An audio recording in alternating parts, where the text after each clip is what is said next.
Okay, welcome to the Guatemalan cloud forest. I am here to document the sounds, both soundscapes and species sounds. For soundscapes, I'm going to set up a 4 microphone rig, set up 4 DPA 60 microphones. Before I do that though, I need to clean up a little bit. Can I have the machete, please? Thank you very much. This is my friend and associate Lewis. I'm going to try not to cut bits of my body off. Yeah, I don't really want to cut everything off here. This is part of the environment. Just enough so that I can set up my rig. Everything in this cloud forest here is very humid, very rotten. And you look at a piece of tree or something and you can think, well, yeah, that's a solid piece of tree. And all of a sudden it collapses under you or breaks into pieces or who knows what else. It's all because of the temperature and humidity. Yeah, there are probably better ways to do this, but I'm not very good with a machete, as you can tell. I don't use it enough. So yeah, I'm thinking of using this natural tripod. Not maybe a snake or something coming out of here to eat me. But yeah, so these 4 branches. They look pretty good for sound recording. I'm going to put the mics onto them. And it doesn't matter if they're not perfectly aligned or not perfect in other ways. It's good enough for me. This is almost the bottom of a little valley. There's a few big trees above us. So, should be good. We shouldn't be getting any man-made sounds in here, unless there's an aircraft flying directly over. And we should get quite a bit of bird activity in the morning, maybe some monkeys. This is the only bit that still sticks out to me now.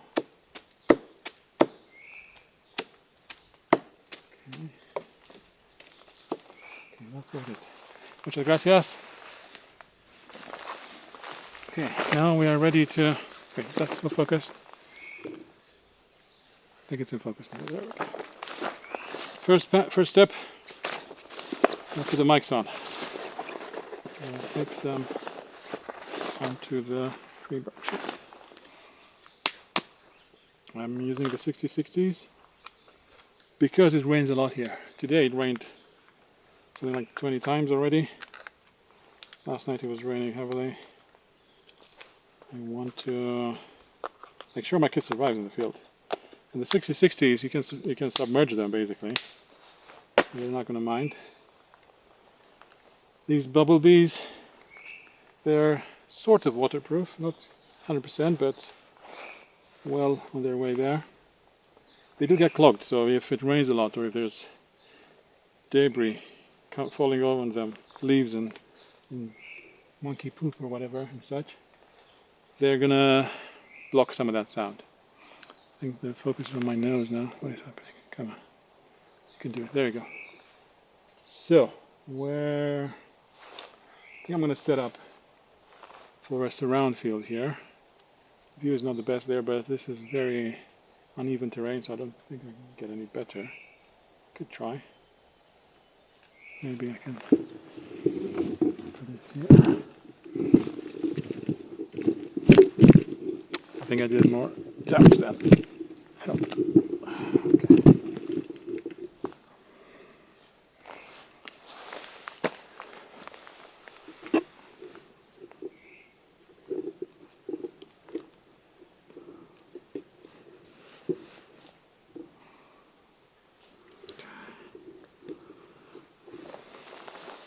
I think that's a better view into this.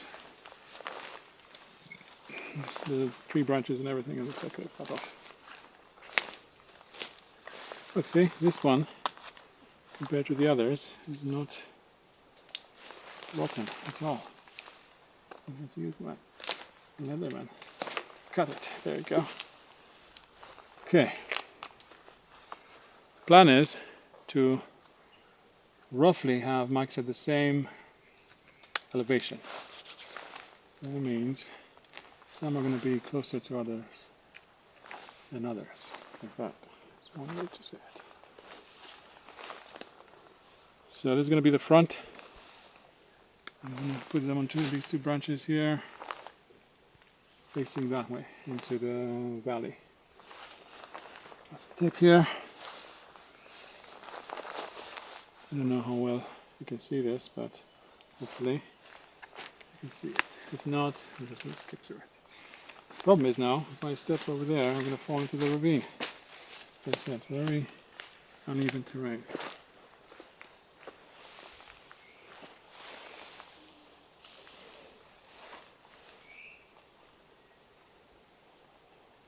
There is also a snake here. I think it's called botriekis, right? That's what you said. The one that lives on trees. Every time I reach out to grab a tree or to put some tape around it, I think about the botriekis. But I've seen one in Costa Rica. It was very well camouflaged. It was living its best life. Oh. And the risk of me grabbing one of them is not zero. But yeah, I have to be very careful. Well, these are thin branches. I don't think you can live on these thin branches. There's one mic, can you see that? That is the... You can see it, yeah, that's the left channel. We're going to put the right channel over there in a sec. Need to make sure I'm not going to fall. You probably can't see this, can you?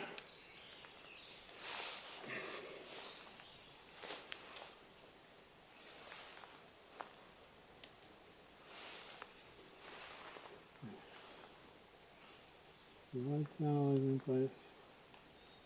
I'm not facing as far outwards as I initially planned for. But that's okay, because they're quite far apart. And now, this is the second pair. This is the rear. And why would I record with 4 microphones, you might ask? I mentioned this in my video about recording sounds of the desert. Basically, when you've got stereo, it's the minimum requirement for ambience. I don't think you can have ambience in mono. That would sound pretty terrible. If you add another dimension to it, so basically if you have the front and you add the rear, you have a square. And you can situate the listener in the center of that square, which will be more immersive. I mean, immersive is heavily overused these days, so it doesn't mean much anymore. But if you think about the origin of the word, you want to immerse the listener or the player or the viewer into the environment you're recording. And one way to do that is with more microphones, as I'm saying here. So yeah, 4 microphones, generally, is better than 2 microphones for immersion. Of course, you need to have the playback system for that. Sometimes that's not possible. And then you have to fold down to 2 channels. Still, more flexibility if you've got 4. The bird there, I don't recognize. Where should I put this? See, it's not even. Okay, so I'm going to face this rearwards. Is that a word?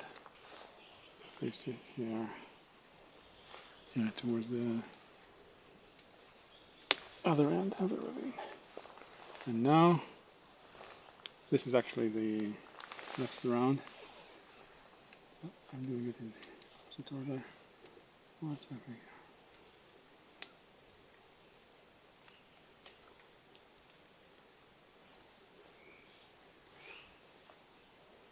So the wildlife here is pretty sparse. Oh yeah, I guess, yeah, so that settles it for the why 4 microphones instead of 2. Moving on to what I'm recording as opposed to how. The answer is biophony and geophony. Geophony, there's a lot of wind around here. Doesn't tend to be windy for too long, which is good because too much wind spoils everything. There's rain as well. And then I think that's about it for geophony. Not much else. Biophony, there are quite a few endemic birds. This is the left channel. Plug it in here. Right channel, plug it right after it. Then we have the surround pair. Sorry, I'm going to focus for 1 second so that I don't get this wrong. This is really important, otherwise it doesn't make sense when you play it back. So let's see which one's this one. Is right surround. You go in here. And the left surround goes in here. And you may notice I'm skipping a couple of channels because they're a bit noisier for some reason on this recording device. I need to get it fixed, but I never have time to. Yeah, biophony. The coolest things I think I've heard here so far is the howler monkey, or the howler monkeys. There's loads of them. There you go. And I got some decent recordings so far. I think I'm missing a shotgun recording, like a really detailed one, fairly close up. I wonder if I'll be able to get that. They seem a bit elusive. But I've recorded them with Omni mics, and even if I don't get a good recording with a shotgun mic, I'll still be happy. And then there's a few birds. Not too many. It's not the perfect time of the year for birdsong, but there are some interesting species here.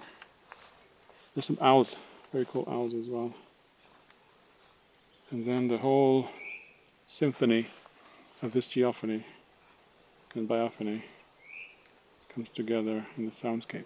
That's going to be cool as well to record. Okay, I need to format the SD card. Always format the SD card. Unless you've got things in there you want to keep, but I never do that. Formatted. So if there's going to be howler monkeys here, they're bound to overload the mics. I guess not though, because the 6060s are not that sensitive.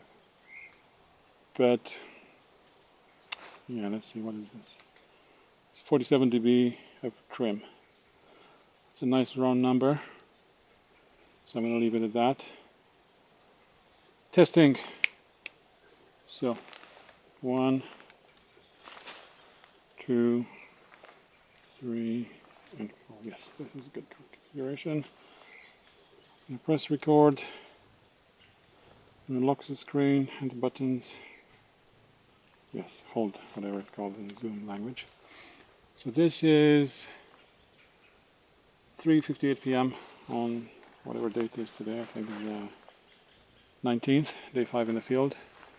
We are at the bottom of the ravine just by the lodge here in the Sierra de las Minas, recording with Zoom F6 and 4DP 6060 mics. Yeah, as I'm looking at it, it doesn't really look that even, but it's fine. I'm going to put all of this in the bag. Hopefully nothing is going to unplug in the process. Oh yeah, so I didn't finish talking about what I'm recording. There are quite a few animals.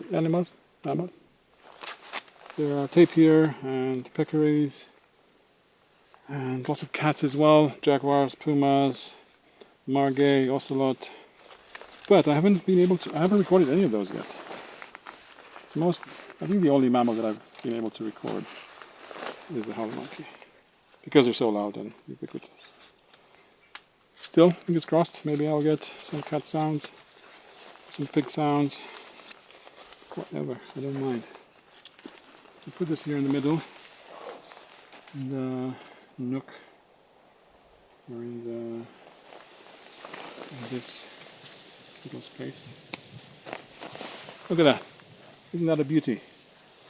It is one of the most elegant proper exact put together. Except for this one. This is if this branch was a bit closer to the others. I think this is the wrong. Yeah, the tree is grown in the wrong way here. But it's fine. I'll live with that. And take a photo so I can remember what this is. I'm going to drop a marker on Google Maps. Where are we? Right here? I think so. Save it. And that's about it. There you have it. This is a good example of a quad ambience rig that might capture some wildlife in the process as well. Yep, that's it. I'll catch you in the next one.